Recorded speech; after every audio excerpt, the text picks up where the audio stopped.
व्यास प्रसादात श्रुत्वाने तद गुह्यम अहम परम योगम योगेश्वरात कृष्णात साक्षात कथयतः स्वयं. Hello friends, this is the 75th shlok of the 18th chapter of Bhagavad Gita, and today we will understand this shlok in detail. So let's first go over its meaning. So the shlok says, Vyas prasadat shrutwane, which means from grace of Vyas got to hear. Tad guhyam aham param, which means this supreme depth I. Yogam Yogeshwarat Krishnat, which means yoga from Yogeshwar Krishna. Sakshat Kathayatah Swayam, which means directly spoken by him. So, by the grace of Lord Vishnu's knowledge avatar Krishna Dwaipayan Maharshi Vedvyas, Sanjay was blessed with the divine vision to witness the war that was ongoing in Kurukshetra and elaborate that to Dhritarashtra. So, in that regard, here Sanjay is saying that by the grace of Vyas, I got to hear this supreme depth directly from Yogeshwar Krishna. So, Maharshi Vedvyasa's name has been mentioned over here. So, Maharshi Vedvyas is credited with the organization of the Vedas and also with the creation of Mahabharat, Puranas, and Brahma Sutras. So, he basically has catalogued all of this knowledge and has provided all of that knowledge to us. So he basically divided the Vedas into four Vedas and organized them accordingly. He wrote the events of Mahabharata. He recorded the other events which are being included in Puranas, and he basically took the Upanishads and combined them together into one single treatise, which is basically Brahma Sutra. So he basically is somebody who is very, very knowledgeable. Now, the literal meaning of this Sanskrit word Vyas means width, which basically indicates that Ved Vyas is the one who has complete knowledge of the Vedas. In that sense, he is covering complete knowledge. He has the big width of knowledge. His knowledge is very big.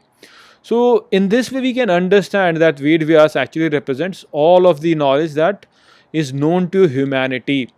And so, in that sense, what we should really say is that all the books are written by Ved Vyas, because all the books have knowledge, and all of that knowledge is Ved Vyas. So, Ved Vyas basically is the cataloging of all the knowledge. So, all the books in that sense are written by Ved Vyas, and therefore, Ved Vyas has been credited with all of these different literatures.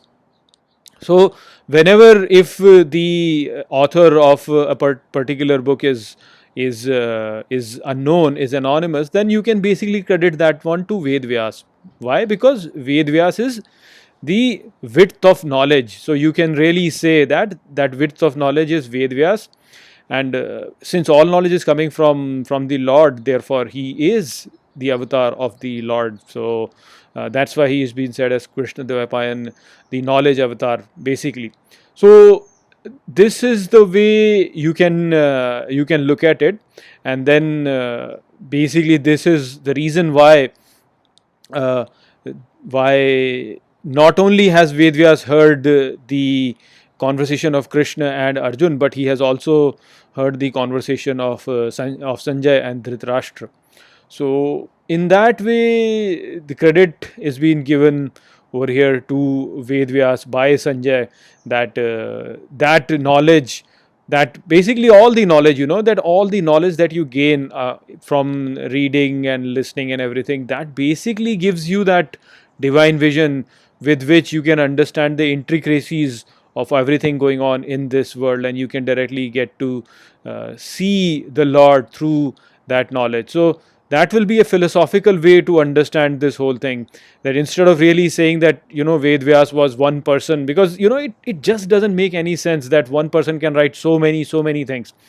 So basically the way to look at it is that if all the knowledge, all the books basically are written ultimately by Ved Vyas, and if the author is known, then the author can add his name to it, but if the author is not known, then you can just put Ved Vyas over there, and that is why he is credited with so many books. And by the reading of all of these books only, the person develops that divine vision to look at the intricacies of this world, and Sanjay basically has been blessed by that. And Sanjay, as such, the word Sanjay in itself means joining, which means joining all these different books. So when a person reads all these different books, he basically joins that knowledge and develops that insight through which he can then see divinity everywhere, and he can see the depth of everything. The one who reads a lot has that deep understanding of what's going on in this world. So you can look at it from that point of view if you have a philosophical bent of looking at things. And since I have explained it from a very philosophical point of view, therefore this is how I interpret it. But again, it could be different for different people. So that was the message of this shlok. I hope that I have explained this shlok well to you. With that, I'll close this video. I'll see you in the next video. Take care.